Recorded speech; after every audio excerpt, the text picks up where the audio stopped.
우유, 하루에 얼마나 먹나요? 인류는 농업혁명이 일어난 약 1만 년 전부터 젖소를 길러 우유를 마셔왔고 우리나라도 1500년 전인 삼국시대부터 우유를 마셔왔습니다. 그 당시야 지구의 최대 산업이 농업이었기 때문에 자연스럽게 우유를 마셨다고 쳐요. 하지만 왜 지금도 우유를 마시는 걸까요? 다른 대안은 없는 걸까요?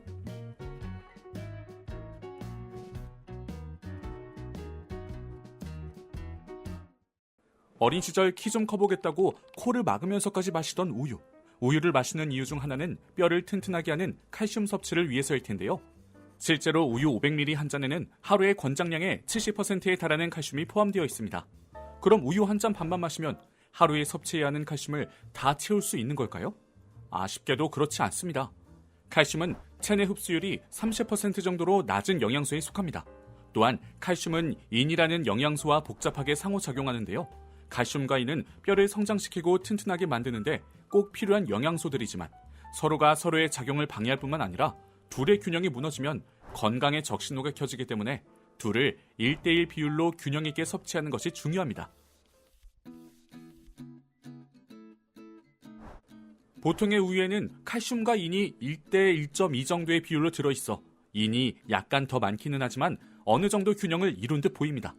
그러나 칼슘과 달리 인은 고기나 쌀 등의 주식에도 많이 함유되어 있어 일반식으로 2끼 내지 3끼를 챙겨 먹는 한국인이라면 하루 권장량을 충분히 섭취할 수 있습니다. 그렇다 보니 인은 충분하고 칼슘은 부족한 상황에서 우유를 통해 인과 칼슘을 비슷하게 섭취해봐야 전체적으로 보면 칼슘과 인의 균형 유지에 큰 도움이 되지 않는 것이죠. 게다가 나트륨은 칼슘을 체내에 머무르지 못하고 배설시키기 때문에 평소 짜게 먹는 한국인이라면 우유를 통해 부족한 칼슘을 채우는 것은 더더욱 어려워집니다. 물론 그렇다고 우유가 건강에 나쁜 식품인 것은 결코 아닙니다. 여전히 우유는 단백질과 무기질, 비타민 등을 골고루 보충할 좋은 음식입니다. 그렇지만 칼슘에 대한 연구가 계속해서 진행되고 그 결과가 많은 사람들에게 널리 알려지면서 우유가 뼈를 튼튼하게 만드는데 큰 도움을 준 것이라는 오랜 신념은 깨지고 말았습니다. 뿐만 아니라 최근 들어 우유가 너무 비싸다는 소비자들의 목소리가 높아지고 있습니다. 한국은 1인당 GDP와 물가 수준을 고려해 책정된 지표인 구매력 평가 지수 PPP가 전 세계 국가 중 27위인 것에 비해 리터당 우유 판매가는 7위를 기록하는 나라입니다. 구매력은 27등인 나라에서 전 세계 7번째로 비싸게 우유를 사 마시고 있으니 실제 물가 수준까지 고려하면 한국의 우유 가격은 거의 세계 최고 수준인 셈입니다. 왜 그런 걸까요?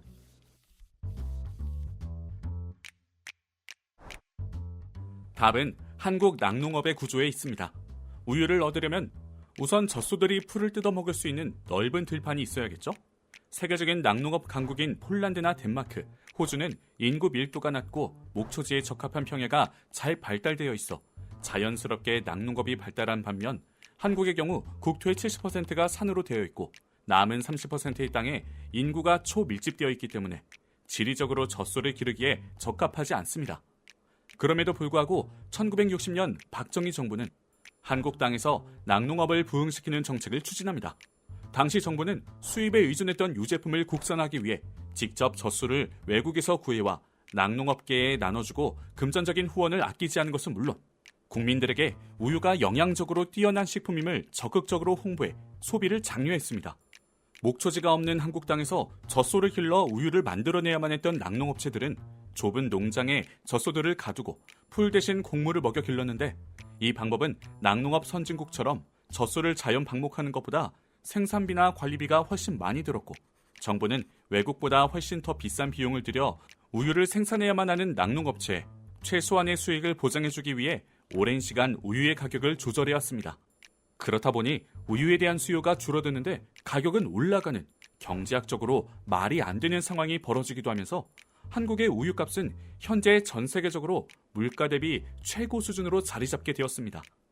결국 영양적으로 큰 도움이 되지 않는 데다 가격까지 비싼 우유를 굳이 꼭 사 마실 필요는 없다는 목소리는 날이 갈수록 점점 더 커지고 있고 이런 흐름은 자연스레 새로운 유형의 음료를 탄생시키게 되죠.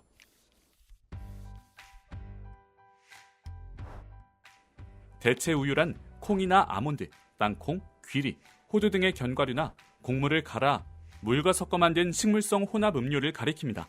우리에게 익숙한 두유도 바로 대체 우유의 일종인데요. 엄밀히 따지면 우유보다는 즙이나 주스에 더 가깝지만 주로 우유의 대체용으로 소비되기 때문에 식물성 우유 혹은 대체 우유라고 불리고 있습니다. 대체 우유는 우유 못지않게 영양소가 풍부할 뿐만 아니라 우유에는 없는 식이섬유를 보충할 수 있고 쌀 우유를 제외하면 우유에 비해 칼로리와 지방 함량이 확실히 적기 때문에 체중 관리에도 좋습니다. 또 유당 불내증 걱정도 없고요. 이런 이유 때문에 우유 대신에 대체 우유를 선택하는 소비자들이 전 세계적으로 많아지고 있습니다. 한국은 대체 우유의 유행이 가장 무섭게 번지고 있는 국가 중 하나입니다. 한국에서 대체 우유라는 말이 본격적으로 통용된 지는 몇 년 되지 않았지만 한국의 대체 우유 시장 규모는 전 세계 중 14위를 기록하고 있습니다. 왜 그럴까요? 답은 한국인의 식습관과 유전자에 있습니다. 한국인의 주식은 밥, 즉 탄수화물입니다. 그렇다 보니 고기를 주식으로 하는 서양권 국가들보다 단백질을 새끼 식사로만 충분히 섭취하기가 상대적으로 어려웠고 이러한 문제를 해결하기 위해 우유의 힘을 많이 빌려왔습니다. 그런데 대부분의 한국인의 75%는 유전적으로 우유 속에 포함된 당분인 유당을 분해하는 효소가 부족해 우유를 마시면 소화가 잘 안 되는 유당 불내증을 앓고 있기 때문에 오래전부터 한국에서는 유당 분해 우유나 두유처럼 우유의 단점을 보완하기 위한 음료들이 오래전부터 널리 사랑받아왔습니다. 그러던 중 몇 년 전부터 유튜브나 인스타그램 등 사진이나 영상을 기반으로 한 SNS가 보급되면서 서구의 채식주의 문화가 한국에 널리 알려지게 되었는데 다양한 채식 아이템들 중에서도 유독 대체 우유가 선천적으로 우유 소화가 힘든 한국인들의 눈에 띄었던 겁니다.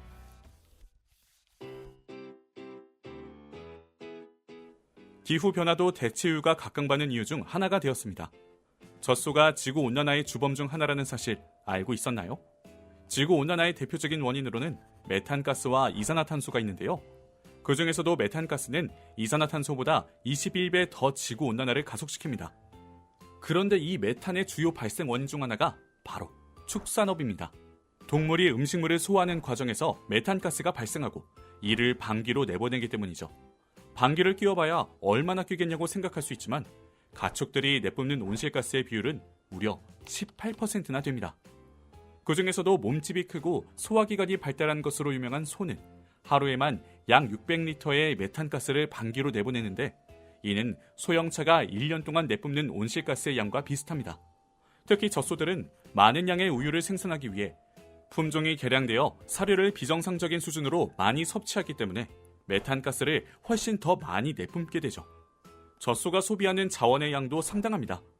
젖소를 기를 목초제를 만들기 위해 이미 아마존의 산림 70%가 파괴된 상태고 젖소의 배설물이나 항생제를 정화하는 데에도 많은 양의 물이 필요합니다.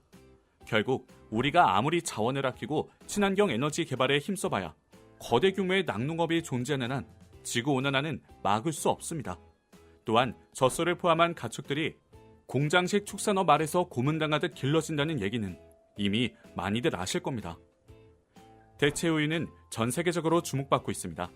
특히 미국의 경우 전 세계적인 건강 및 웰빙 트렌드의 영향으로 식물성 기반의 대체 우유가 큰 성장률을 기록하고 있고 스타벅스 역시 식물성 옵션 메뉴를 지속적으로 추가하고 있으며 대체 우유 중 가장 인기 있는 옵션은 아몬드 우유와 귀리 우유로 커피와 블렌딩하기에 적합한 질감으로 인기를 끌기 시작했죠. 그뿐 아니라 대체 우유는 환경과 동물권을 보호하기 위한 좋은 대안이 되고 있습니다. 대체 우유의 원료인 아몬드나 콩, 귀리, 쌀 등은 식물이기 때문에 기르는 과정에서 환경을 해칠 만한 요인이 크게 없습니다. 항생제나 물이 필요하기는 하지만 젖소에 필요한 양에 비하면 3배의 피죠. 또 인간의 이익을 위해 누군가가 지독하게 고문당해야 할 필요도 없습니다. 대체 우유를 소비한다는 것은 곧 동물권을 보호하고 미래를 위해 지구의 환경 파괴를 막겠다는 사회적 가치가 투영된 행위인 것이죠. 대체 우유가 이름 그대로 우유를 완전히 대체할 수는 없지만 오랜 기간 동안 우유가 독점해왔던 유제품 시장에 새로운 선택지를 만들어줬다는 것만으로도 대체 우유의 가치와 역할은 충분하지 않을까요? 이제 우리는 소젖으로 만든 우유 혹은 귀리나 아몬드, 콩, 쌀로 만든 우유 중에 자신의 영양 상태와 취향, 기호에 맞는 우유를 선택할 수 있게 되었습니다. 또 대체 우유 역시 우유가 그러했듯 맛이나 영양, 가격 면에서 지속적으로 단점이 보완되고 있기 때문에 조만간 학교 급식에서도 여러 종류의 우유를 보게 될지도 모르겠네요. 당신이 오늘 마신 우유 한 잔에 담긴 이야기. 오늘은 여기까지입니다.